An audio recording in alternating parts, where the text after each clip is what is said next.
Welcome back. ઉનાળાની શરૂઆતમાં ભાવનગર જિલ્લાના માઢિયામાં પીવાના પાણીને લઈને સ્થાનિકોને હાલાકી પડી રહી છે, જેને લઈને માઢિયા ગામના રહીશો વલભીપુર પાણી પુરવઠા વિભાગમાં રજૂઆત કરવા પહોંચ્યા। લાંબા સમયથી ભાલ પંથકના ગામડાઓમાં પીવાના પાણીની રામાયણ ચાલી રહી છે। ટૂંક સમયમાં પ્રશ્નોનું નિરાકરણ આવે તેવી ગામ લોકો દ્વારા માંગ કરાઈ છે।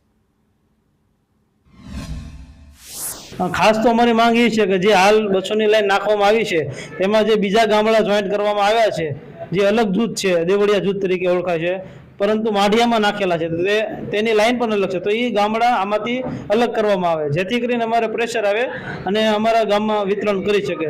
અને જે અમારો હાલ જે સંપ માઢિયા ગ્રામ પંચાયત દ્વારા બનાવવામાં આવેલો છે પુરવઠા દ્વારા, તે તાત્કાલિક ચાલુ કરે અને અમે પંચાયત તેનું વિતરણ કરી શકીએ ગામના લોકો સુધી, ઘર સુધી, એવા માટે અમે રજૂઆત કરેલી છે।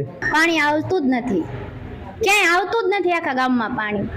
ઉનાળા નહીં પણ આગળ સમયમાં અમે બહુ તકલીફ ભોગવી છે ને હજે ભોગવી છે, પાણી આવતું જ નથી। અમે સરપંચને કેવી તો બચારા એ શું કરે, બીજું કાંઈ નહીં। અમારા ઢોર માલ, અમારે કામ પાણી પીવાનું, પાણી સિવાય કાંઈ છે જ નહીં બીજું।